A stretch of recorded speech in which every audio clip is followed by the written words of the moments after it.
ఆ రోజు ఓటుకు నోటు కేసులో అది ఇరికిచ్చేసి ఇద్దరిని వేసి లోపలేసేసి ఉంటే ఈ రోజు 2 రాష్ట్రాలకు పట్టిన దరిద్రం వదిలిపోయేదని చెప్పండి. ఇంకెవరిని? రేవంత్ రెడ్డిని చంద్రబాబు నాయుడు దొరికిన దొంగలు వదిలేశాడు. రెడ్ హ్యాండెడ్ గా దొరికిన దొంగల్ని జాలిపడి వదిలేశాడు. ఈ రోజు వాళ్ళిద్దరూ మొగుళ్ళే కూర్చున్నారు 2 రాష్ట్రాలకి. ఒక ప్రజాస్వామ్యంలో ఎమ్మెల్సీని పబ్లిక్ గా డబ్బులు ఇచ్చి కొండం అనేది ప్రజాస్వామ్య దేశంలో దేశద్రోహం కిందకి వస్తుంది. ఆ కేసును కొంచెం ఫార్వర్డ్ చేస్తుంటే వీళ్ళిద్దరూ ఇప్పటికి లోపల ఉండేవాళ్ళు.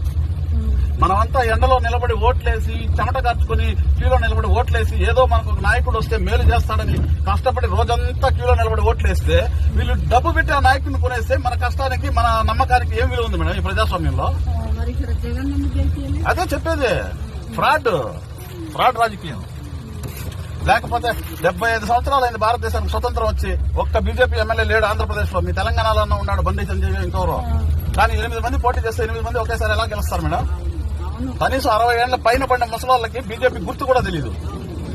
గాజువాక భీమవరంలో డిపాజిట్లు రాని పవన్ కళ్యాణ్ 22 చోట్ల పోటీ చేస్తే వాడి క్యాండిడేట్లు వాళ్ళ మెజార్టీ ఎంతో తెలుసా? పోటీ చేసిన ప్రతి చోట 60,000, 70,000, 80,000 ఎట్లొచ్చింది? ఈసారి ఎలక్షన్ పక్కా ఫ్రాడ్ మేడం. ఇది ప్రజాస్వామ్యబద్దంగా జరిగిన ఎలక్షన్ అయితే కాదు.